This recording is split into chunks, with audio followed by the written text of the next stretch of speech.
হাদিস শরীফে উল্লেখ আছে জান্নাতি পুরুষদেরকে যে সমস্ত বিবি দেওয়া হবে, স্ত্রী দেওয়া হবে, আল্লাহ রসুল বলেন জান্নাতি কোনো বিবি যদি শুধু হাতের পাঞ্জাটা দুনিয়ার আকাশে ঝুলাইয়া দিত, কোথায়? দুনিয়ার আকাশে, তাহলে কিয়ামত পর্যন্ত দুনিয়ার আকাশে চন্দ্র সূর্য উদয় না হইলেও জান্নাতি মহিলার হাতের পাঞ্জার রূপে দুনিয়াতে জীবনে কোনোদিন রাত হইতো না। চিরকাল দুনিয়াটা হাতের পাঞ্জার রূপে ঝলমল ঝলমল ঝলমল করতে থাকে।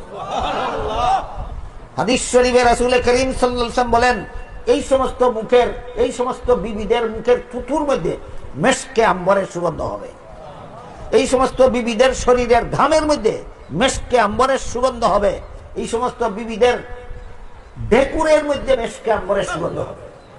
রাসূল করিম সাল্লাল্লাহু আলাইহি ওয়াসাল্লাম বলেন এই সমস্ত বিবিদের পেটের ভিতরে পেশাবের মতো অপবিত্র জিনিস নাই, এই সমস্ত বিবিদের পেটের ভিতরে পায়খানার মতো অপবিত্র জিনিস নাই, এই সমস্ত বিবিদের পেটের ভিতরে মাসিকের পচা রক্তের মতো অপবিত্র জিনিস নাই। এই জন্য আল্লাহ কোরআনে পরিষ্কার ভাষায় বলে দিয়েছেন ওয়ালাহুম ফিহা আজওয়াজুন মুতাহহারা, জান্নাতি বিবিগণ পবিত্র।